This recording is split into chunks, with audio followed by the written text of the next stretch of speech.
సంతానం కోరుకున్నావుగా, పొందావు.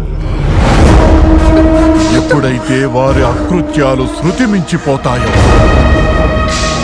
అప్పుడు వారిని స్వయంగా శ్రీ మహావిష్ణువే వధిస్తాడు.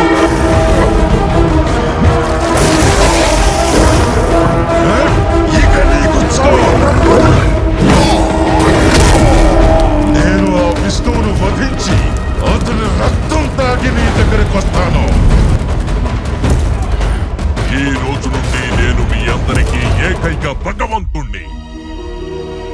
మిమ్మల్ని కలవడానికి విష్ణువు ఎన్నటికీ రాడు రాకుమారా.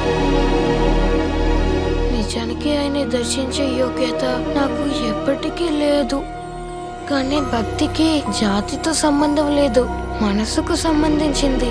మొత్తం జగత్తునంతా జయించిన ఆనందం ఒకవైపు, పుత్రవత్సల్యం